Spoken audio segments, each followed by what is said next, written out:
Pat, you invited me to be a guest artist here.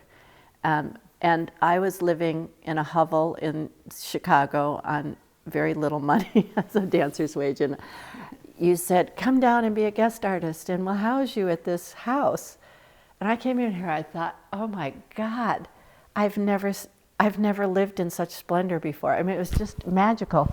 And it's like, who's Margaret Erlanger? And then I started reading about her, and everything about her just felt like her spirit lived in these walls, and like she was here. And it's so magical to me because I never met her or touched her.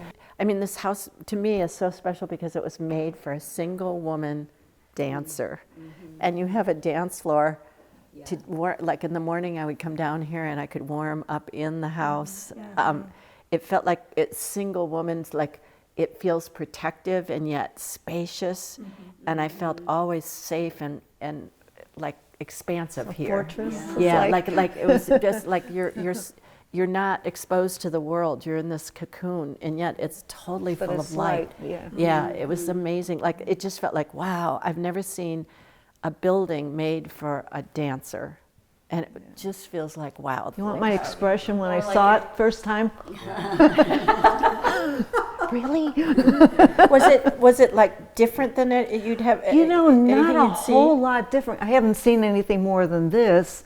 No, but I mean, compared to other houses you had seen, why did you go when you walked in the door? Because you came in, there was nothing to see when you first walk up. I know, it's so blank. Yeah, and right? then you walk in, and I guess just the fact that it was invited by your advisor and such, and just welcoming, and the fact that we had to put slippers on when we came in, and everything was open, like we say, but not still, safe feeling. And not until you go up the stairs and you go across the bridge and you can look down everywhere, and then you can look down through the openings of the I love that he left openings. Sculptures. I don't know where they are. They were over here, and I think here off the kitchen. Yeah, I don't know. It's just that's great. And windows still all along by the bedroom and everything. Oh, yeah, those windows up there. I remember Jack showing me that little slit, that kitchen window.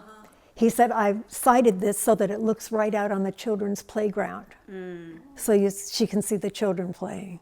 Because I heard, and I'm not sure who I heard it from, but there was a lot of brouhaha in the community because everybody buys, this is a coveted place to have a house on this gorgeous park.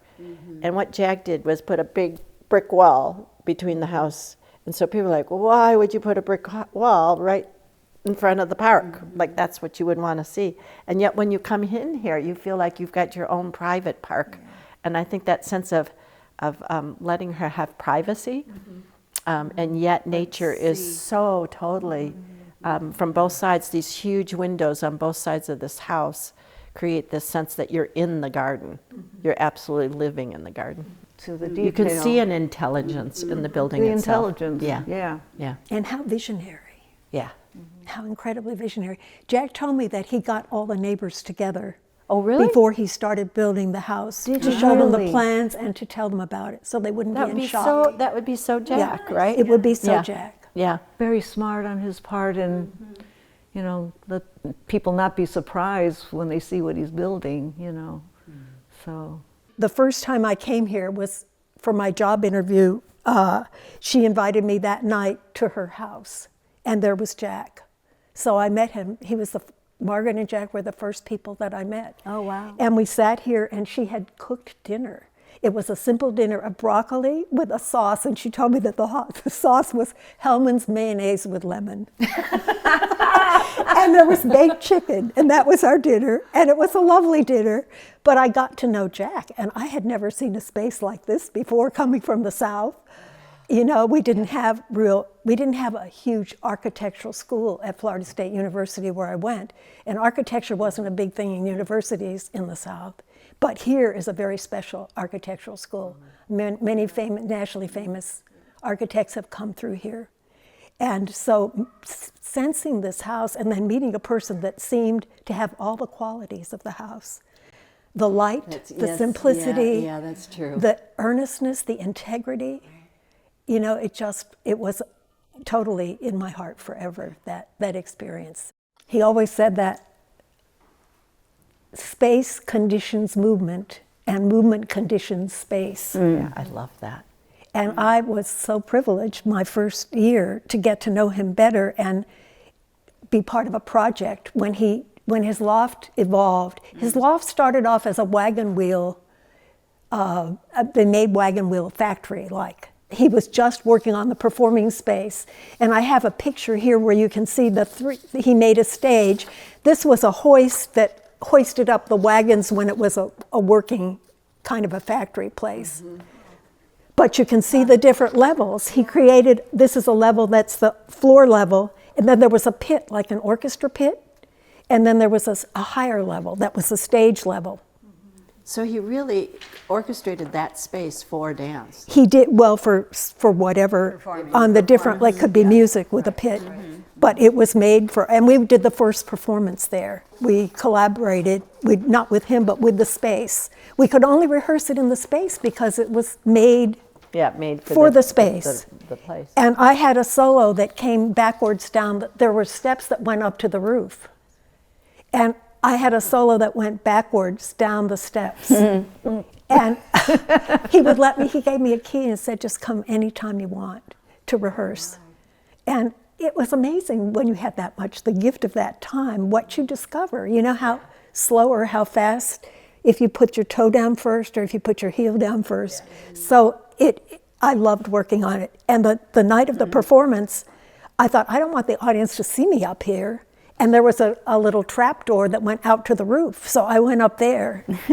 And there was the whole city lit up with a full moon and the wind. And I just absorbed that. And it kind of, it imbues everything you do. You take that magic down the steps with you. It was just such a wondrous, privileged, enchanted thing. I'll never forget that. It's like when I lived here as a guest, I felt like this house changed me.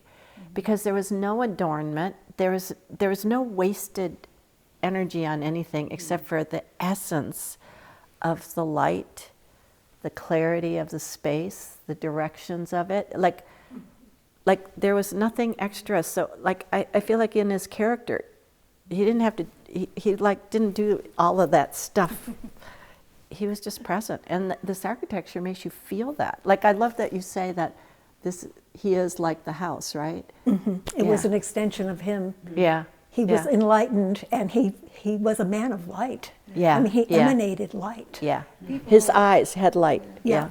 People who love their profession or what they do, it's more than what you do, it's who you are, you feel it inside, and he evidently projected that to everybody that met him. I would love to be a fly on the wall and hear like the conversations between Margaret and Jack. Like, do you want a pit or like what kinds of conversations? They must have been magnificent, like just to hear them talk about how the space was going to be developed. He loved conversation pits because he has one in his loft. Yes, his loft has that, yeah. And I don't know where he got that idea from. Was he originated it? Well, 60s, there were a lot of 60s houses with the sunken living room. I mean, that was something that was around, it's so and I nice think he to just bring loved people it. Together. So yeah, and it's not like furniture, right? Something foreign. Right. He in didn't the want space. to. When I was here, there was like one chair in the dance floor, the piano, and that was it. There was no furniture except for this. Right. And then you didn't have to have all this. Is all you need. Right. You didn't need anything extra. He just pared it down to the essence. For me, it's essentialness, like. This sense of the essential part of life is in like light and space and movement, and it's like you don't need anything more than that, and it's like it holds everything we do in life, like love and caring and all of these emotional things just get carried in this, so because it's so reduced down to its simplest form. There's something really magical here. Yeah. I think maybe for me, just from being a student and because the university is so big and there's so much going on out there, being in the dance department was safe and cozy and everything. And the fact that your professor has you come to her home and lets you explore and wander around and feel comfortable, it was just a perk and another blessing, an unexpected blessing. And very grateful for those things. It just made everything a little more special and a little more welcoming. And I think basically that's just the way Margaret Erlanger was, you know, right off. So, For me, it's a sacred space. I feel the same way as I feel sometimes in an empty great cathedral. It just centers your being. And I've never felt, even though there were strange things going on here, a lot of excitement. Whenever I've come in from the outside world, I enter a different place, a different zone. that's true. And your inner harmony becomes intact in here. And you take it with you out there. And Jack was that kind of a person, you know. He has that talent to imbue other places with his spirit and bring that same purity and simplicity to whatever he creates. And the history, for me it's history because it goes so far back to when I was young and a dance student and just, you know, coming here, and then it's been here all along, all my journey here. We keep coming back. We have a faculty meeting here, then we have a reception here. It's just like kind of like home for the dance department for me. But it never feels old or dated. No. It's timeless. Timeless. And that's probably what Jack had in mind, keep it timeless. All of his spaces are. Did anybody perform here in this house?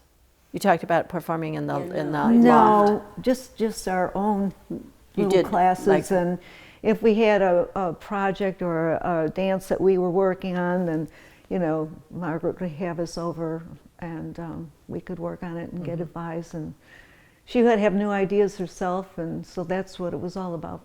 But no real performances. More parties, I'd we say. had performances here. Kirsty and I performed. We had a little tribute to Jack. Right. And I have a picture of Kirsty in the garden. Yeah, she had the large feather. I don't know if you can see that. I remember that. Oh, thank you for the visual, because it's helping me recall. She used the outside. She came around the corner there. Oh my! And Because I remember so many performances I in used here. the inside. And Yeah, I remember that. I don't know if we ever had any comp classes here, but I did that. We did invite some good students to come, and we had that tribute to Jack. They came in the evening, and we had a singer, Brenda, what her name was, and so we did have, for special occasions at the university, we would, if we were here already, we would have dancers dance, but we didn't use it a whole lot. I mean, it was pretty far from campus to have comp classes or anything here. Yeah. You really have an amazing history, though, having lived here. Really? A lot of 10 for years. a lot of time. Well, yeah. You came back 10 times, Jen? 10 times, like from 90 to But you only 2000. got to live here no, for maybe from 80 5. till 90, I think But it was. still, spending Yeah. that much time in this house. Yes, and I have to say, my husband proposed to me in this house, Yes. in the bathroom Amazing. upstairs In the shower. bathroom. I have very, very fond memories of this house. For sure. That's yeah. wonderful. Yeah, it's a very special place. Well, this house was very, very dear to her. Oh, I want to point out something about the house. After she died, and when we were celebrating the 40th anniversary of the Erlanger house, I made an invitation to her friends and a lot of people on the campus, especially architects, to come and celebrate her. And Julie Brody, who was one of our students, her mother taught at Lille School, and the third graders did a project. They had an architectural project about finding a place in the community that they liked architecturally. And this happened to be the daughter of someone who was the head of the French department, Doug Kibbe, his daughter. She chose the Erlanger house, and she drew it. Oh, I love it. wow. It was so unusual to have brick right in Right. front of the park. And it just looks like a everybody was up in fortress, arms. right? Yeah. And she said she chose this, it was different from other houses because it has no windows or doors in front except for one long vertical window on either side. After a telephone interview with the architect and the opportunity to go through the Erlanger house, I learned some things that I want to share.